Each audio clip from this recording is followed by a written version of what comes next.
When LittleBigPlanet first came out, way back in 2008, its main selling point was its ability to create and share levels across the world. Nowadays, however, the landscape for level creators has shifted drastically. They range from the complexity of Dreams to the simplicity of Minecraft, and not to mention others like Mario Maker or Fortnite Creative Mode intent on filling that gap. So how would LBP compete with these behemoths in the creation genre? It doesn't have to. It never has had to, and never will have to. Even neglecting the die-hard fan base the series still has to this day, LittleBigPlanet has always managed to stay away from the competition with its uniqueness. Games aren't created in mere 2 dimensions, but rather up to 16. You always gain rewards from every level you play, like costumes. The series isn't tied to any specific game genre, like Mario Maker. And of course, it has many exclusive features like the rail system or the player's pocket. Adding on to this, the games have always had this certain childish vibe with an edge of adult humor thrown in. Look no further than the costumes Sony added to the game. Creators from God of War, Darth Vader, and flippin' Hades, just to name a few. The point is that the Sackboy brand appeals to both sides of the age spectrum. It doesn't necessarily have to compete with most other games like it. That's not even mentioning nostalgia, pre-existing fans, or the fact that a major point of every LBP game is its story mode.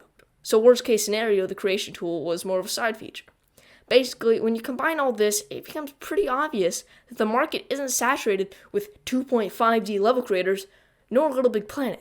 Nor does LittleBigPlanet directly compete with most other games out there. Instead, I began to realize that the series almost doesn't need it. For me at least, one of the main reasons why I love the trilogy of games so much is because each game was endless, and replayability was taken to a new extreme with every single title. I mean, LittleBigPlanet 3 has over 10 million playable levels and a several hour-long campaign.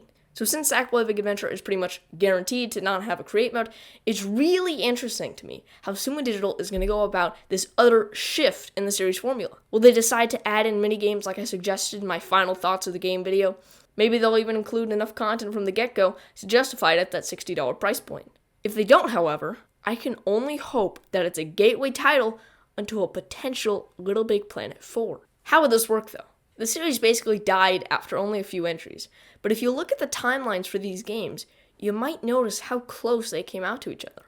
3 games in 6 years is about right for most games, but not at all when that central focus is creation and never-ending replayability. And keep in mind, that's excluding the 2 mobile versions on the PSP and the PS Vita. I might upset some people when I say this, but LBP should have always been a live service game.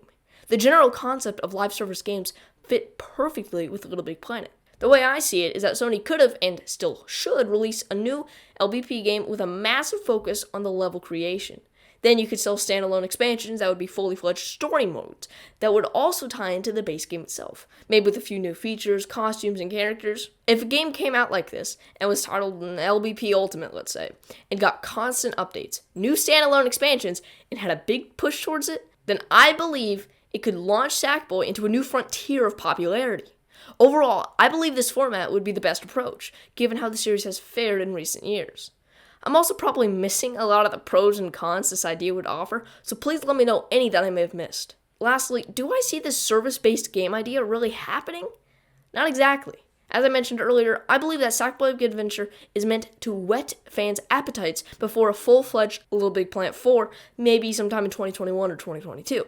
Now, if this were the case and a Big Adventure had an absence of major replayability, then it might just be comparable to the expansion concept I mentioned earlier. If it turns out that this spin-off title gets turned into its own spin-off series even after the release of an LBP 4, then yeah, it's basically the same thing I mentioned with just some minor exclusions. And that is what I think is going to happen, because Sackboy games will never be more than just spin-offs unless they contain one of the best aspects about the originals. Endless, user-generated content.